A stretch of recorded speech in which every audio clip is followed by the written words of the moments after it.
Back again on the beast. It's October now, so I thought I'd better make the most of any sunshine that we have, because I don't think I'm going to have many nice days left in this year. Another 5 litres of fuel and 2 seatbelts. There's a story behind the seatbelts. Anyway, let's get started. Well, I'm going to pull the car back a bit because I want more room to be able to open this door here.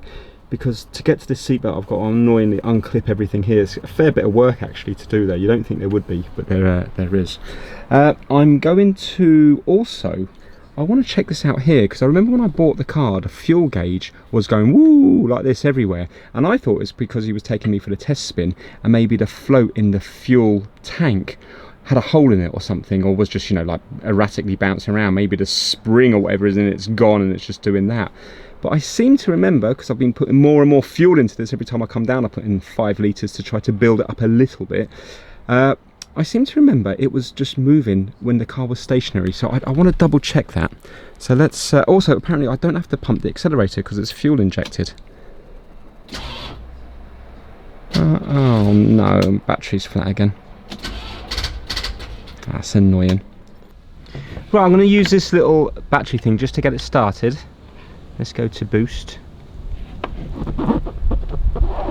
Is that boost? Well, let's just see if it's working there. Problem is my crocodile clip's gone, so I've just wedged it in there. But I only need to get it started, and then I can move it back, and I can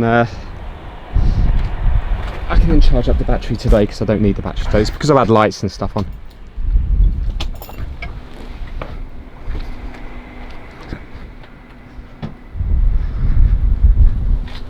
Right, here goes.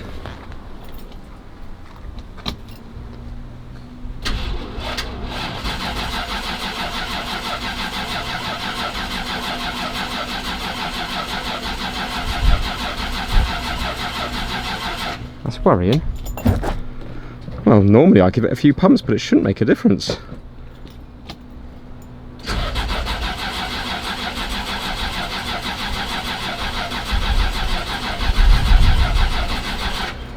How strange. It doesn't seem to be turning over with a lot of power though. I hope I haven't developed a fault.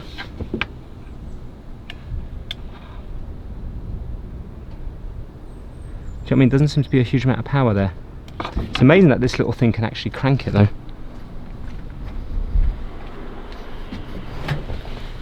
Come on.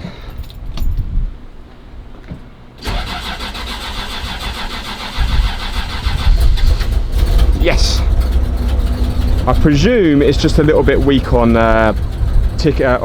turning there.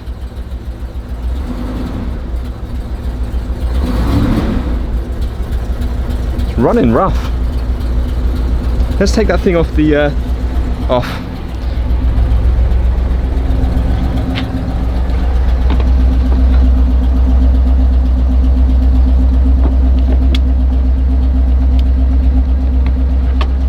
So handy that.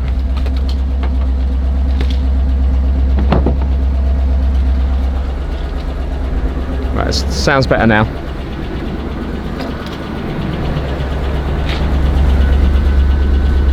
Ah, well that's interesting. Now it's not wobbling everywhere. Let me just hit the oil level, this one here. I want to see if what it does. Okay, I don't think that oil level's working. Right, there we go, it's running smooth now. There we go. Ah, yes. That seems very smooth actually from such a rough start. Lovely. Now, I was told in the last episode, or maybe the one before, that this is probably now going to be an MOT failure, because you see I did it with chrome pen, but it was only at the bottom and a little bit at the top, so the reflectiveness still might be on the left and the right, but you see all sides need to be reflective in order to get that light to shine right the way out. And I don't think it's just a case of getting chrome spray. This is some, I don't even know if it's chrome plated, I think it's kind of aluminium blasted or something like that to get the shine on it. So I'm not sure now whether or not that is going to be an MOT failure, which is a shame, because again, it's a super expensive part. That's really settled down nicely now. I wonder if it's only when it gets low that it starts wobbling like that. So yeah. Right, I'm going to quickly change over that incandescent bulb there because I bought myself a pack.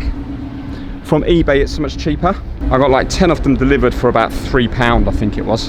And normally you pay that for 2 in Halfords. Well, there you go, that is, that's running nice. And no lights on the dash apart from the handbrake. Let's take that off. Look at that, no lights and that a nice sight. Right, I'm just going to pull this back.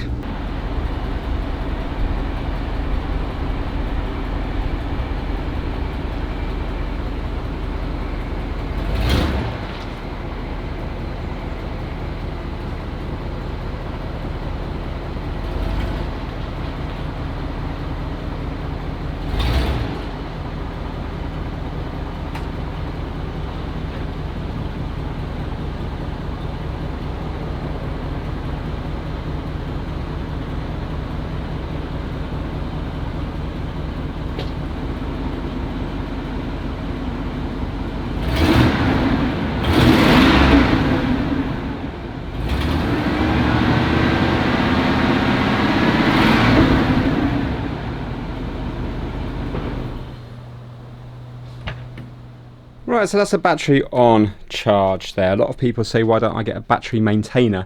It's because there's no outside power in this house. Also, battery maintainers can actually be a little bit expensive, and I don't even know how new or old this battery is. So a battery this size isn't actually going to cost a lot. Amazingly, I haven't looked it up, but I can't see that that's a Rolls-Royce battery. So I think if I get myself a nice decent Bosch one, I'm sure I'd get one for around about £100 or less, and I think that could be money well spent. Anyway, I completely forgot the carpet. Now, I've had lots of messages on what the green stain could be. Not could be a way to get rid of it. In fact, I can even see it here in the dark. I can still see it. So lots of people are saying it looks like it must be fairy washing up liquid. Some people are saying, does it smell? I can't smell anything, but then again, my smell isn't the best. So if it's oil based, I'm going to need something to break that down. So a lot of people are saying that isopropyl alcohol will do that, so I might try that. People are saying WD-40 will do it, so I might try that. And also brake cleaner. Now, I bought a load of brake cleaner in here somewhere, so what I might do is I might try that. But with brake cleaner, apparently you've got to be very careful, because it says that on carpet, if it's glued down, it can basically get rid of the glue and then the pile will come up. I don't think this carpet here is glued. I think it's extremely high quality, and I would say it is all woven. So I think brake cleaner might be a winner here. So yeah, I think I'll do 3 spots: isopropyl alcohol, brake cleaner and WD-40, and let's see which one comes off the best. Now, to be fair, overall the carpet kind of looks okay now. Overall, I think you'd be happy enough putting something in the boot of that car without thinking it's absolutely disgusting. Right, okay, let's start with the brake cleaner and see what this one does.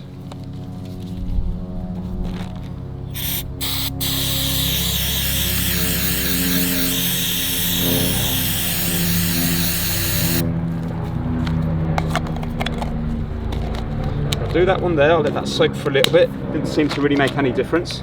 Let's do WD-40 here.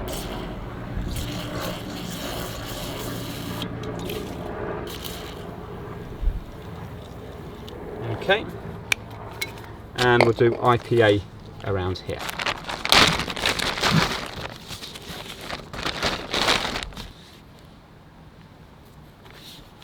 Let's give it one more for good luck. Now, I wonder, would any of it lift off on this cloth here? You know, whether I could see this going green. This is the brake cleaner. No, so it's not lifting off here. So if it's not lifting off here, is it going to be breaking it down? I'd say unlikely. Let's try here. This is the WD-40. To me, I think it's dyed the carpet, and a few comments did come through where if it's LHM fluid, which, let's face it, it's green and it's next to the container, so I think it's quite likely it is, then it's got a pigment in it. So I think what's happened here is it has actually dyed the carpet.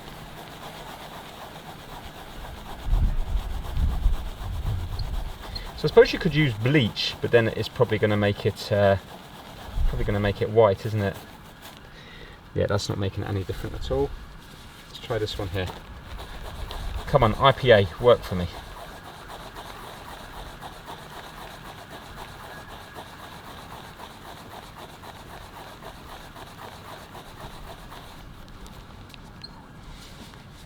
No, and nothing's been lifted off on here either. So yeah, I don't think that's going to make any difference. Saying that, the brake cleaner, hold on. Right, I'm just going to try the brake cleaner again. See, this bit of the carpet's lighter anyway. I'm just going to go heavy on this area, just to see. Because to me, the brake cleaner looks a little bit lighter.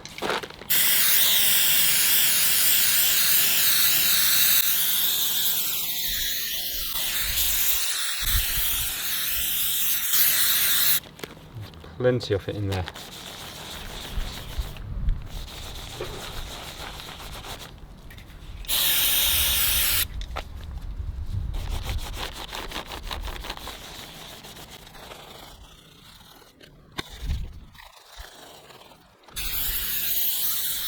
I put loads on.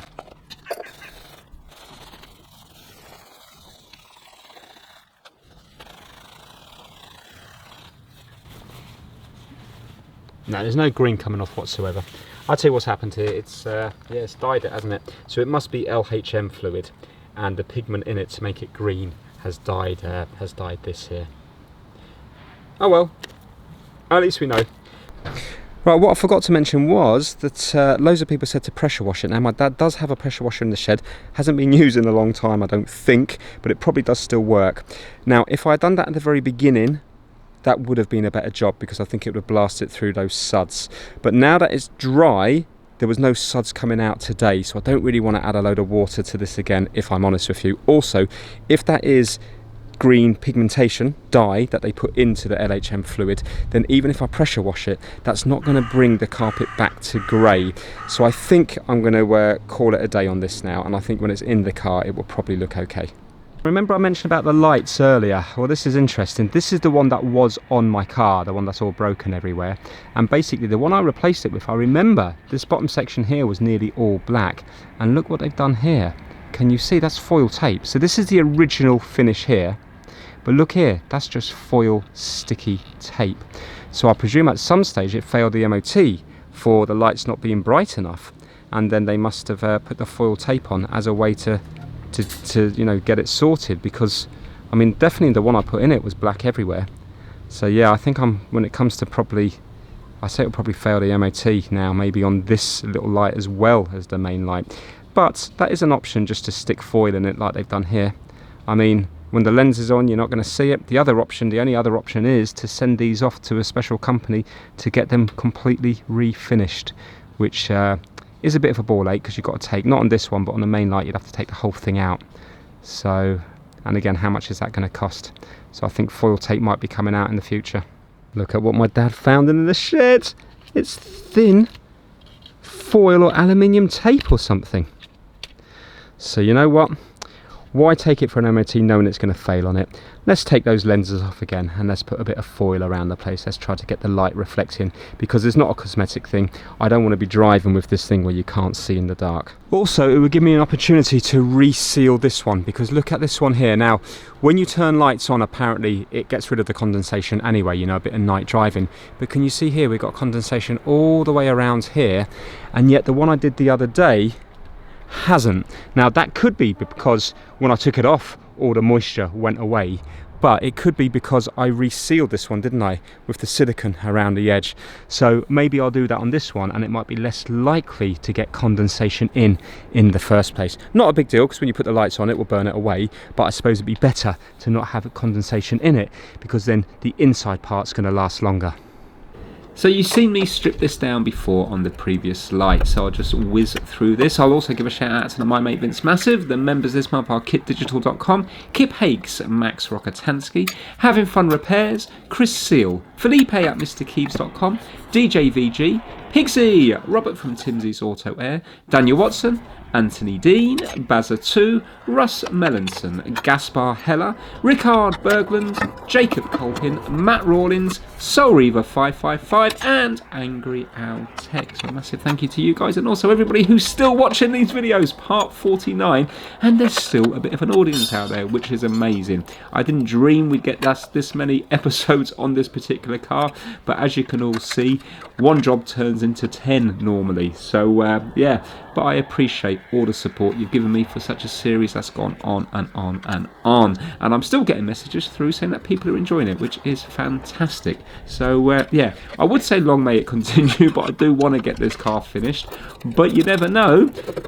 I think when it's finished, I think I'm going to miss it. So yeah, maybe we'll have to get something else special after this one, but anyway, that's in the future. Let's get this one sorted to begin with.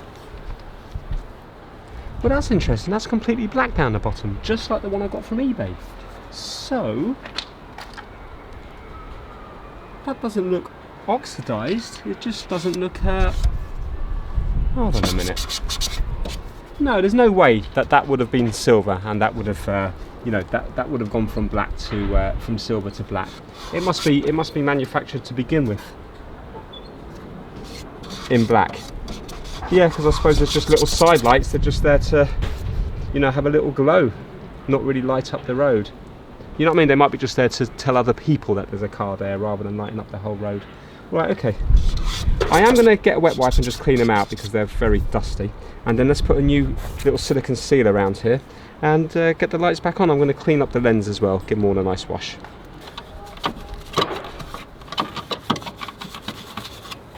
So I'm looking around here and I can see that the clips are broken here as well. So I'm going to have to get a cable tie around this. It's just, I think it's just bristle. I don't think it's this side. I don't think it's had any accident damage. I think that's just what, I think it's just what happens from vibrations and stuff.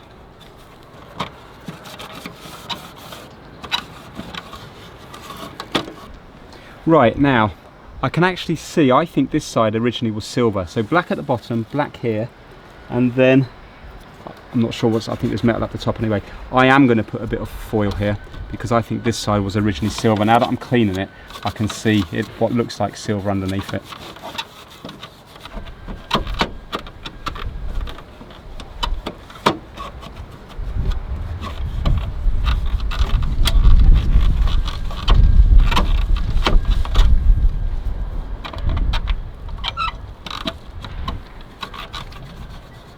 When you're watching these videos, never be embarrassed to say if I've done something wrong. Like, I thought the chrome pen would be fine here. I didn't think. Now obviously this is called a reflector, but I just didn't really think of how a bulb works. So obviously this is shining light because it's black at the front here. It's shining light to the side, and it's all this that's shining light onto the road.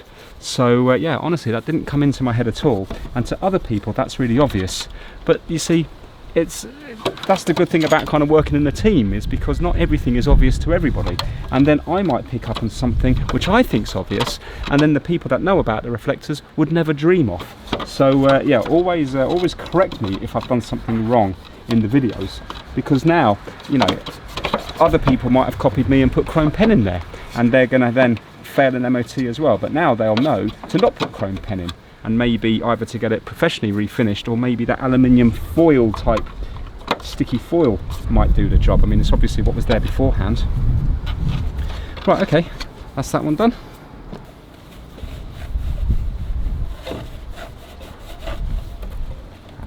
This is all loose as well. What on earth?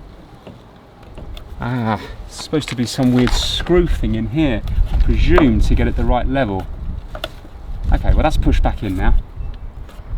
Yeah, there's adjustments in the engine bay. I remember seeing them before, and it allows you to adjust. There must be one this side, one this side. I presume there's one underneath somewhere, and it allows you to adjust how much of this is going on. Because obviously cars in the UK would need to have a different beam thing going on than cars abroad, because otherwise it would, I presume it would blind people abroad. Mind you, you buy little stickers, don't you, that go over your lens to stop that from happening if you drive in France. Well, you used to anyway.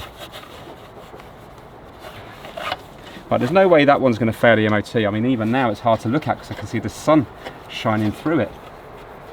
Right, if you have a look here, can you see that it's a little symbol there and it says 1-2%, so I presume that's some sort of angle or something, I'm not too sure. And also there's one of those things just here, can you see here, to do the adjustment? This thing here, so I'm not going to touch that because obviously that should be adjusted from the previous MOTs. And there's another one over this side just here. Weird thing is I can't see any other adjustments unless it's all done from that one corner, you know, maybe that brings it in, I'm not too sure, but anyway, it's there. I've pushed the light back into that now, so I'm hoping it's going to be adjusted properly. Right, let me get a little bit of foil and I'm going to put it in because I can see that this section here at the bottom is silver, and I think this whole bit here should be silver because it looks ever so slightly mirrored when the light catches it.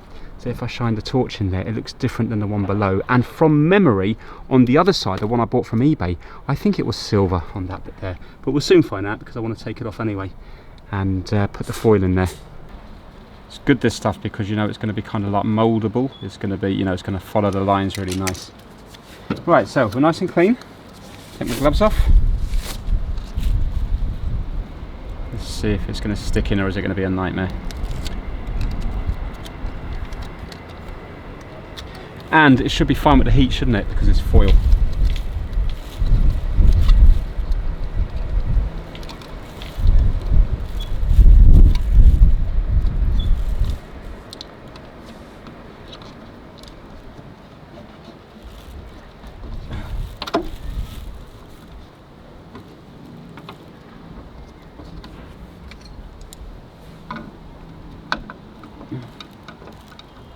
Now if I shine the torch in there, you can now see that it's there. So that bit behind the bulb's reflective, and then it goes around. Yeah, you can actually see the foil is kind of reflecting off that one there. So now I think that that's going to throw the light forward where it needs to be. Happy days, one job done, another 20 to go. So I have to try to sort out this loose housing on the broken indicator. But it's not just that. When I look at the connections behind them, of course they're all corroded. So they're going to need cleaning and spraying. So I have to use my little grinding tool, which is just a godsend to clean all the corrosion away. Realistically, every electrical contact on this car has probably got oxidized and corroded. But what do you do? You know, like they probably all need redoing and re-cleaning, but it's an impossible task. I would have happily left this as it is, and then it would have probably worked, but then maybe if I went over a few bumps, maybe then it would stop working. So I've got a feeling even if I can get this car MOT'd on the road, it will probably need lots more fixes going along, because the lights that are working, I'm leaving, but a couple of bumps later, they might stop working. It's amazing how much work is involved once you start digging away at something. Anyway, no sooner do I start doing that, then it starts to rain. Yippee! And then I clean everything away because I don't want to get it soaked. And then no sooner have I cleaned everything away, the sun comes out. Yippee! I am actually pleased because it means I can continue my day and I don't have to pay another ULEZ charge next time I come down here. So I need to basically fit the indicator back into place. This is easier said than done because all the clips are broken on it, so I've got to use washers to try to clamp it into place. That makes the whole thing raise up a few millimeters, and that causes me a lot of hassle in about an hour's time, which is only going to be in about 30 seconds time in this fast forwarded bit, because I need to line everything up to try to make it look nice. And you see, I'm working with things that are non-standard, which makes it much harder. Anyway, I use some metal cleaner to clean up all the nice shiny bits, and then I also wash the headlight glass and the indicator lens, make them nice and clean. Again, it's lovely cleaning glass because it just comes up immaculate. I then have to fit the indicator with the washers, and I then have to reseal with silicone the headlight gasket. Hopefully now there'll be less condensation to get in there if it's got a nice bead of silicone around it. I also have to paint on a little bit of crust, which is what you put on rust to hopefully stop the rust from spreading. And then once it's dry, I have to give it a tiny bit of paint. I'm just doing this with a paintbrush because it's hidden away anyway, and I've got a tin of the paint that I mistakenly put on with a paintbrush on the car in episode 7, I think it might have been. Anyway, I then need to fit the headlight, and all is looking good, but this is the bit now that takes an absolute eternity.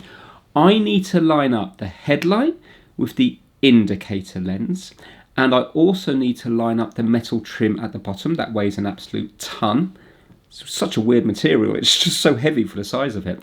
And then the little chrome surround that goes around all the headlights and the indicators, it all needs to line up perfectly.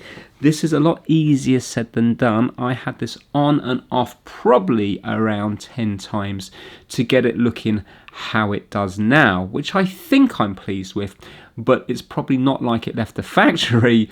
But I think given what I've got to work with, I think it's come out pretty good. So let me show you that now. But this whole section here probably took a good hour and a half of solid work. A lot of work's gone into this.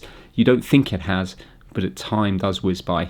After much bending, manipulating, bending and manipulating, I think I've got it as good as I'm going to get it. Bearing in mind I'm not working with new parts. So you can see now, if we look at it from here, that I think that looks pretty nice along the bodywork there. It goes along here. It looks pretty nice. There was already a dent there. That wasn't me. And then it goes round here. I think that all looks okay. I think this thing here looks to be about right. You know, the gaps don't look a million miles off top and bottom, and you can see it follows the line of the thing underneath it. And we do still have a tiny, I wish there was a bit more, but we've still got a tiny little gap there, not like on this side where it's sort of like going underneath it. I think that looks good, and if you look at the side here, it all looks nice, and the light looks nice against the bodywork. So now that looks straight. Do you know what I mean? It looks sorted, doesn't it? I think. So, right, I just can't believe how many hours have gone already. Now I'm going to do the same here. I need to take this, no, I need to take it all off here, don't I? And, well, maybe I don't need to worry about the lens, because I think from memory the lens had a reflective bit in here, I think. Maybe I should take it apart and see. And also, let's get some silver foil on that bottom bit there, and maybe a little bit on the top bit if I need to. Right, this is not going to be fun, because, remember, I've siliconed this one in. And the clip went flying somewhere as well.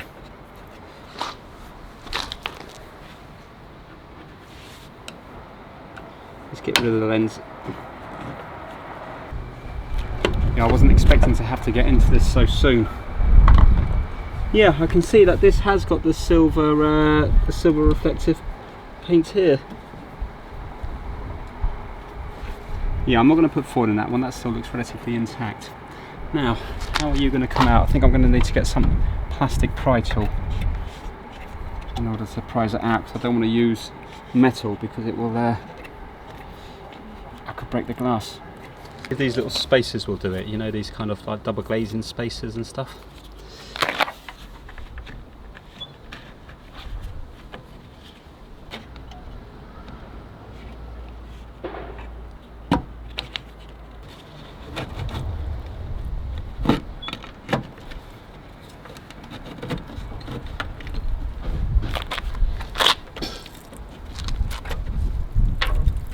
Here we go.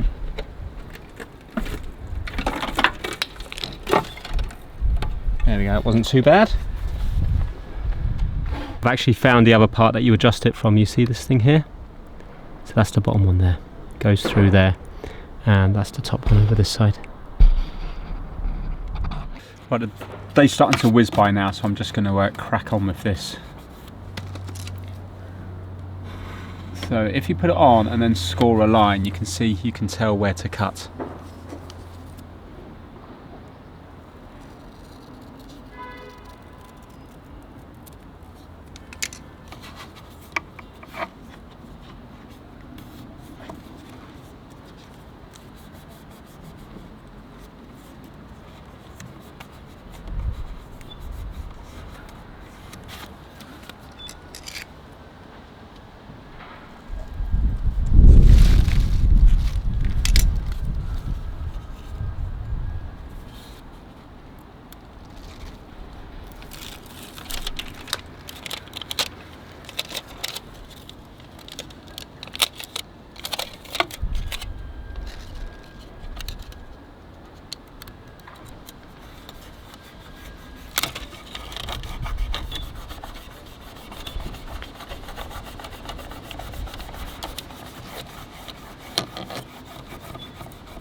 Now to get over these grooves, I'm just going to cut it along the middle.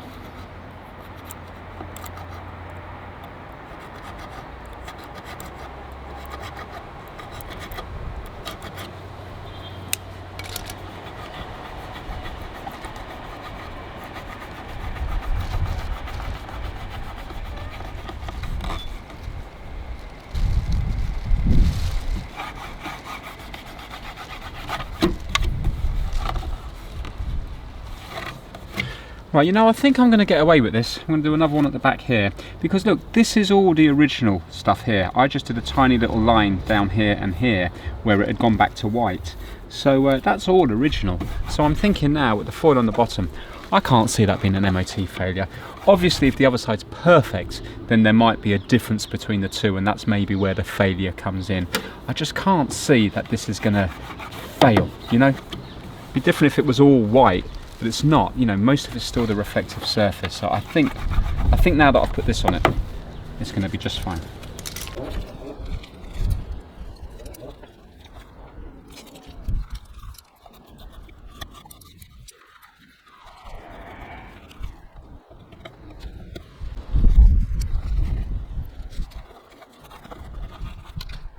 Right, there we go now. You can see the foil there. I'm not going to do the top because I hardly did anything on the top. I just did these little ones here. All this is still original around this bit here. So I'm going to leave all that. I think that's going to pass. I'd be surprised if that fails. And I've put a little bit in here because I thought to myself, you know what, I better make it the same as the other side. And also it was quite dull here. So I think now your eye's not going to be drawn to it anymore, but more importantly, which I didn't think about before, so thank you to all the viewers that mentioned it, I think now this will be reflected nicely across these ones here and shining it out this way. So I've now got the unenviable job of trying to line everything up again. Well, it needs to be done. I'm not going to film any of it because it's the same as the other side. I'm hoping it's not going to take quite as long as the other side. There we go, I'm taking that as a victory. Because I did so much messing with this last time, this side was a lot quicker because I think the metal surround there just seemed to bend into place without having to do anything. Anyway, have a look at this bottom bit now. I'm much happier with that. Can you see some more even gaps around here? Yeah, and it doesn't dive in here and will stick out here and go in there. It's kind of the same. It's not perfect, but it's good enough. Had to put a different lens on because when I screwed up that lens that I got from eBay, the top just broke off it, this bit here. So everything's just so brittle.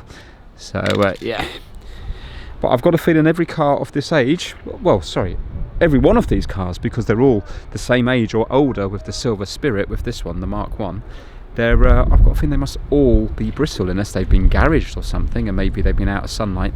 But that there, I think that's looking really pretty much how it should be looking, so I'm going to take that as a win. Right now, at long last, we can get onto something else. It's something that's going to be quick and easy, so I am going to do this thing here.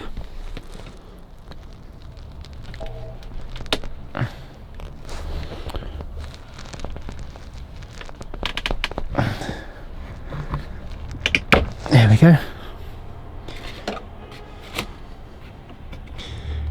In the last episode, this wasn't giving out enough light.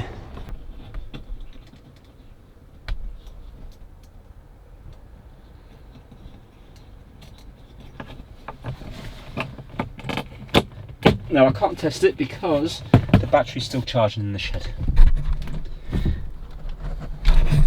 But hopefully that will be giving off the nice light like all the others. So next up we have to replace the passenger seat belt. The reason I have to replace it is because it's got a hole in it, which is really annoying. The reason it's got a hole in it is because it's been so slow to retract, it keeps getting caught in the door. And where the door jam lock type thing is, it's just made a hole in it, probably because it's been slammed on it a few times. So I've got no option but to replace it because I can't repair it. Because I am removing the seatbelt, I have to remove this top part as well. So I've just seen there's a little screw at the front underneath here, and there's a hidden one just here. So I've just broke the, there you go, I've just sort of broke the seal off it, and now I'm undoing it now. I'm hoping that will lift out the top. So it's just here. There we go. Is that going to lift out the top? Do I need to lift it out any more than that?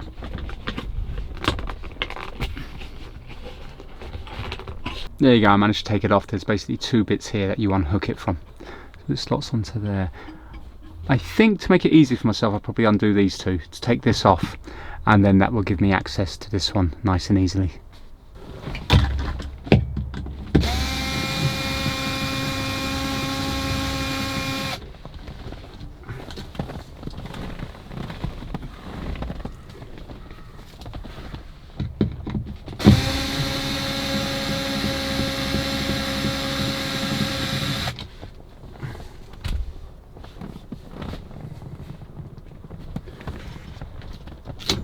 Go. Right, so now we have to take off this one here, which is going to be a bit awkward. What do we have to do? We have to push it down, don't we? Yes, we have to take off the bottom lot first of all. You're going to see very little of this. Basically, if you remember from a couple of weeks ago when I fixed up that side there, I'm going to have to take up the carpet here, so I'm going to have to lift this up and the one at the front, I think. And then basically I have to take up the carpet here. That will give me access to this one, and also the actual reel itself, which goes down here. It will also give me access to undo this. There's some hidden screws in here, or bolts to take this one off. And then this whole thing from memory slides, yeah, down. It then slides down about 1/2 inch, and then it will unclip, because we have a clip here and a clip up here somewhere. And it's, you know, that's onto the actual B pillar itself. So then you slide it down, that comes out, that will give us access, and I don't know what's happening with the seatbelt down the bottom. What's annoying is, so I bought a seatbelt for, I can't remember how much it was, I think it was 70 something pounds, and they sent me the wrong one, even though I did buy the correct one. And then I explained it was the wrong one. I took pictures of the correct one, you know, like this buckle and stuff, and then they said, yeah, no problem, they'll send me another one. And they did send me another one, but it's a different one again. So basically, it's, I don't know how many seatbelts this car had, but at this moment in time, I'm the proud owner of 3 of them. So this looks more similar to my one, but it's still not right. Mine shouldn't have the hole there, and also this one doesn't fit in.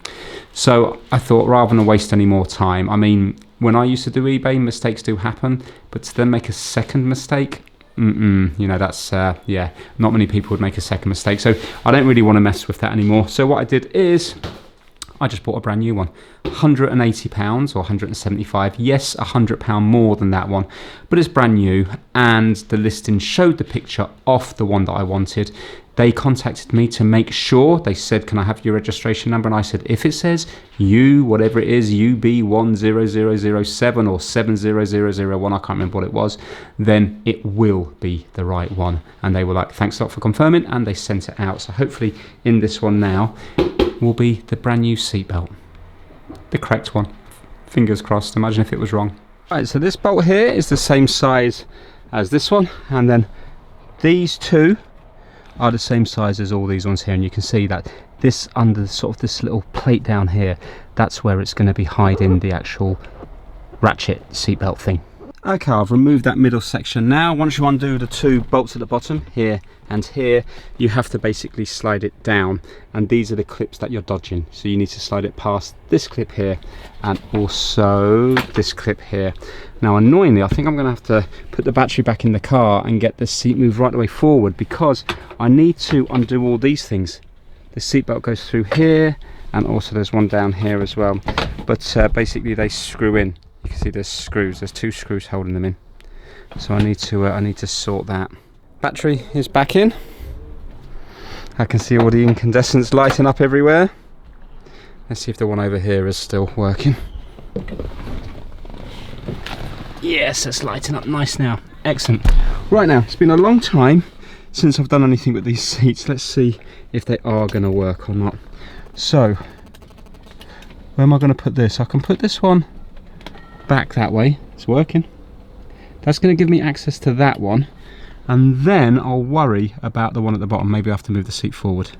One of them on film, but I'm doing this one-handed and I don't want to ruin it, so that's as loose as could be. That's that one.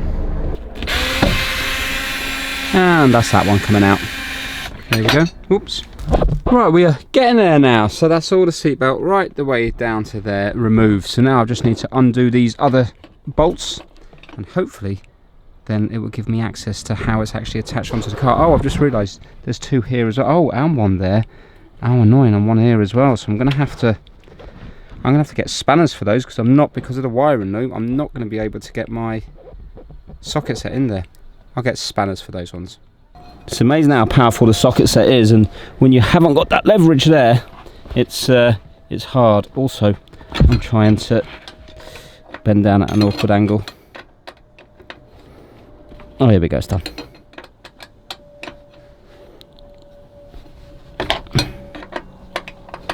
Or is it? Hold on. No, it's not. Wow, there we go. Now it's done. So there's a lot holding in this whole thing here. There's so many bolts. I presume this must be part of the strength of the seatbelt, maybe. Mind you, no, it's coming through there. I don't really know why we've got so much holding this plate down. One thing's for sure, though.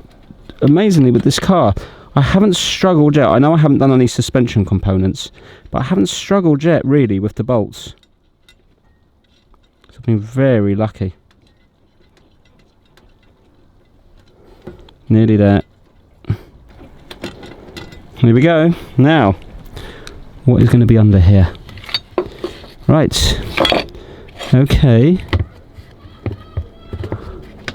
Please don't be difficult. Where are you strapped in? Where are you strapped in now? Oh. Oh, no, no, no. It's underneath. What the hell? It's underneath. Oh, God, that could prove troublesome. Can you see the bolts right the way down there? There's one. There's going to be one on the other side as well. Alright, let me have a look underneath, see what's going on. Hello, Rolls-Royce, check this out. Do you know, I was wondering, see, this is what I love. Bit by bit, you get to know the car. So check this out. I was wondering why we had these two cutouts here. Can you see on the sill, here and here? Well, underneath here, ta-da, there is two bolts. You can't see. There, that's one, and that's the other one there. Right, so I think that they're going to come undone okay. Now let's see how easy or hard they are to undo.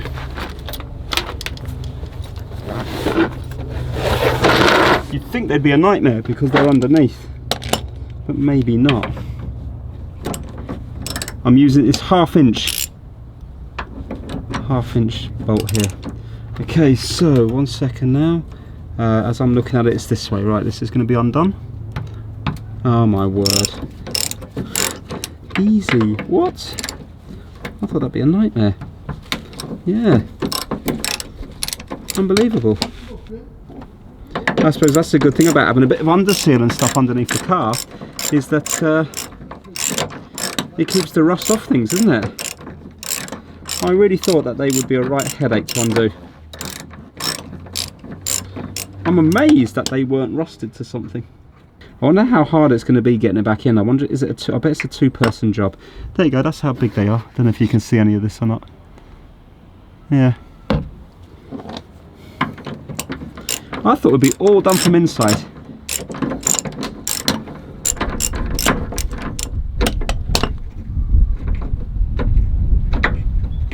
Oh, there's a big plate here. What? Okay. Look at this. There's a massive big plate. Okay, well, let's see now if the inside is going to come undone. Right, let's see. Come on now. Oh, hallelujah. Right, so that is it there. Look at all the hair and dust on it.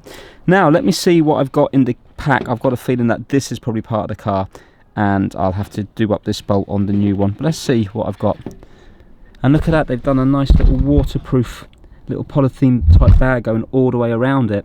I suppose to stop, I'm not sure really. Yeah, because water shouldn't be getting up from the bottom anyway, should it? Unless maybe other parts of the car underneath has access to... Nah, this would be a little box in here. Let's have a feel. Oh no, it goes all the way along. Oh wow, hold on. Oh my god, you've got access to the seals from here. You know, if you wanted to do your Waxol. In fact, I'm going to spray some Waxol in here. Yeah, that's access to the seals. Let me get the torch. Yeah, look. So we've got like a big box section going down there. But also, if you have a look to the side here, we have a hole there and there. So yeah, I'm going to get some spray and spray it around all in there. I think, yeah, probably concentrate more in those bits there through the holes. Well, I'm not going to lie, I think the Waxol probably penetrated through maybe 2 inches of the sill. Yeah, I'm not really sure how much of it got through whatsoever. The problem is it's so thick, it doesn't travel very far. It just, you know, it's like a candle. Just as soon as you hit the thing, it doesn't, you know, as soon as you spray it. I think maybe what you need is the one where you pump it, and I presume that comes with a long nozzle with holes on each of the sides. But again, I'm wondering, it must be a different kind of formula. It must be thinner, because with this stuff here, it comes out quite thick, which is nice, but it just doesn't travel very far. Anyway, it's not going to do any harm. I'm going to make sure that there's no Waxol. Doesn't look like there is on the inside of the polythene bag. I don't care what happens on the outside of it, because I don't want it anywhere near the seatbelt, because it will end up staining people's clothes and it might not be good for the mechanism. Excited, UB70001. Oh, that's etched into my mind now. I mean, how can it be so hard to get a seatbelt for this thing here? Come on now, please be the same. Looks like it's new old stock.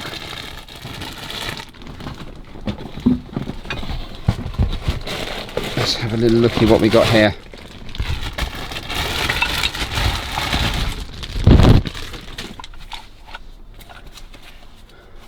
Oh, hallelujah, it's the same. It is the same. Is it exactly the same? Let me get my existing one here. Interesting. Not exactly the same. Little design is different here, but you can see that, oh yes, they're the same size. Oh, brilliant. Look at that. Snap. Do you know what? I prefer the ones that's on the car. Can you see they're rectangle? They've got a little design here. These look a bit cheap and nasty for a Bentley product. I mean, it doesn't matter. It's gonna work. So right, let's have a look at this here. Yeah, so I need to put the bottom connection on. Yeah, that's interesting. That is different. Really, that really does not look as good as that one there, in my opinion. The nice straight line here, you know, for a Rolls-Royce product, doesn't look as nice. It's also not going to match the other side, but what can I do? It is what it is. You can't, no, it's all webbed here, so you can't change that out. No. Oh well, never mind. I haven't got the strength to undo this, so what I'm going to do is I'm going to clamp the seatbelt, or clamp this part here in the vise, and then I'll be able to undo it. I just haven't got the strength to hold it with my feet and do it. So while I'm down here, I'm going to swap everything over from here to here.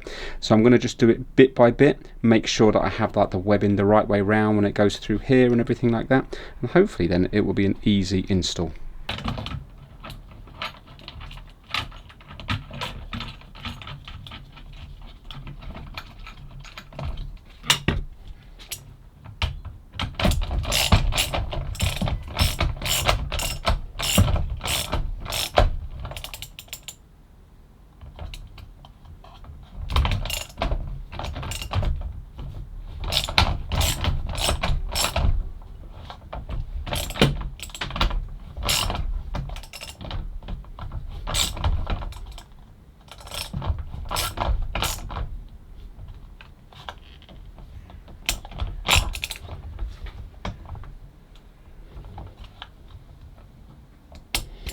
Also, I wonder, does this have to be millimetre perfect? Because if it was a little bit this way or a little bit this way, it might lock up on a camber off a road, for example. So this might actually need adjusting once it's in place.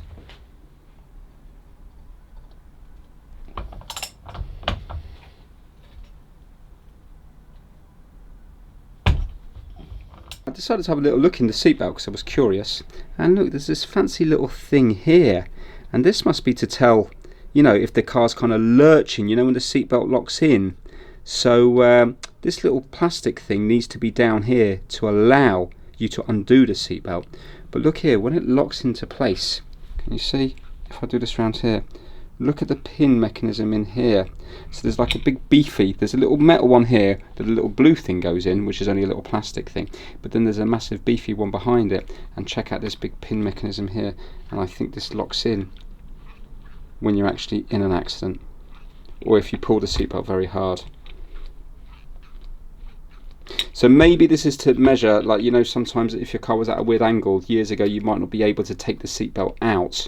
Well, I used to have that problem anyway with MGs and Minis, and I think maybe that this is what this is for. So maybe this needs to be perfectly level in the middle here in order to release the belt. But then if you were to like brake heavily, maybe this would go forward like that, which would then lock it all into place. Yeah.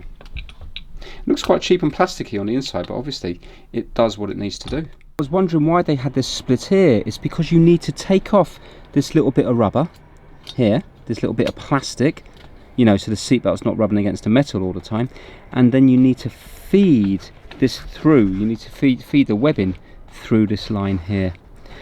Right, okay, I am going to get this installed, so it's just going to, whoops, do not lose that.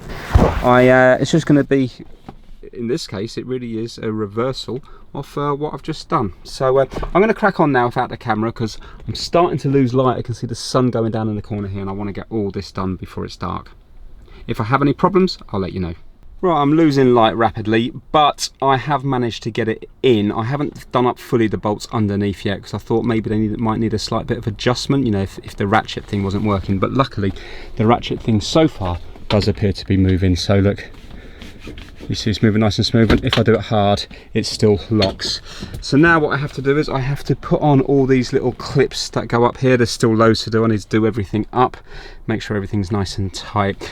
It's not a nightmare job to do, but it isn't the easiest. Amazingly, you can actually get it back in on your own. It should be a two-person job, but if you force up the screws from underneath, for some reason they kind of want to stay where they are, and then you can place the seatbelt down roughly in the correct position, and then by doing a bit of wiggling underneath, the screws just happen to go, I don't know how, but they just happen to go into the right position. And I did it twice, because the very first time I did it, I put the ratchet mechanism in the wrong way round. I put it like, you know, so this belt thing was coming up this side here at an angle. So yeah, it's an okay job. It just makes it harder when you lose light, and it is a time consuming job. In your mind you think you'll have it out and back in about 45 minutes to an hour, but no way. It takes an hour to remove, and it's going to take easily an hour to an hour and a half to put back in. Anyway, I'm going to crack on with it, and hopefully at the end I can show you it all working, and it's going to be nice and clean. And already I can feel that it's nice and smooth. It's not making any horrible noises. It's just all nice and smooth. Right, the seatbelt is back on by torchlight. Now what I'm going to do is just tidy up everything on the floor outside, and then let's start it up. Let's see if the seatbelt's actually working. I'll go in the front, clip it in, and also see if it locks when I pull it. Apparently it's bad for them when you throw them like that, but it's the same as getting in an accident, isn't it? So obviously I have to make sure it is locking up, and then I am going to start it up, and I think we'll have a look. First of all, I want to see if the incandescent light at the front, see if it's nice, make sure it's as bright as the other ones, and I think I'm going to put on the main headlights, and let's see if it seems to be lighting up the shed the same on both sides. Maybe then we can take a camera and have a look at it and see if they look as bright as each other. Obviously that's not what they do in the MOT test. I think they put something in front of them and they check for alignment, and also I presume brightness, or maybe spread of pattern, to make sure they're both spreading out the same. But it might give me a bit of an indication as to whether or not I can see anything out of the right side that I've put the tape on. Right, okay, I've got the battery connected. Watch everything come alive. Ah, look at that. How nice does that all look? Look at it. No more white lights down at the corner there. It all looks so, pretty like that. Looking good. Right, let's go on to the passenger seat.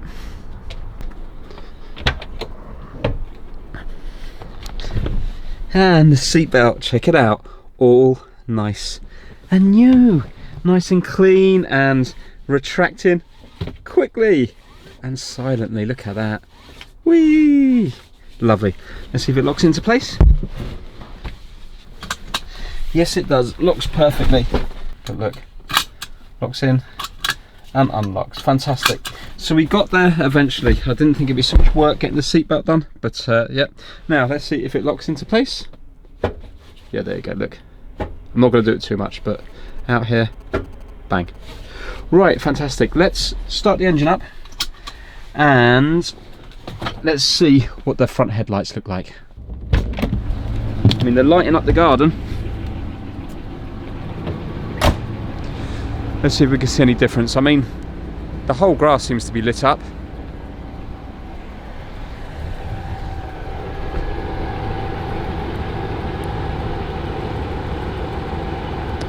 Well, I think they look to be lit up about the same, and the little side lights look to be about the same as well. I can't see anything, I can't see any issue there whatsoever. Let's go all the way down here. They look the same to me. I can't tell the difference. So I can't see how that's going to be an MOT failure. I'm just going to put on the main full beams. How good does it look when you open up the door? Right, let's, there we go. Let's see what these look like.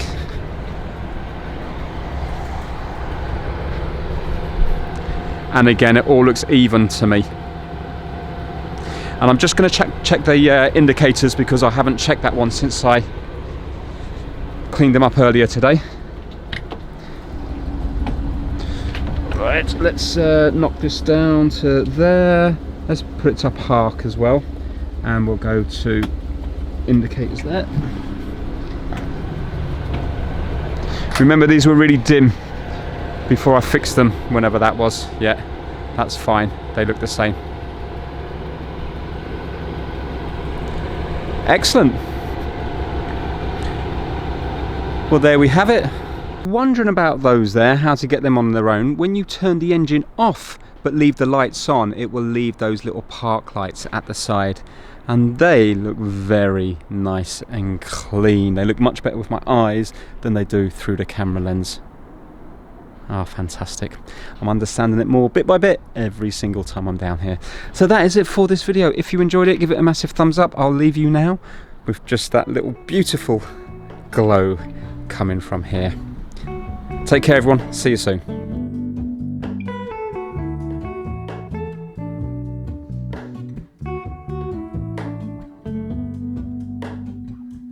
Hello, Ramona. I can't shake the simplest feeling beyond the ghost. We stand on the opposite shore. Hello, Ramona. I reach through mysterious ceilings, my only hope. I look for the things I don't know.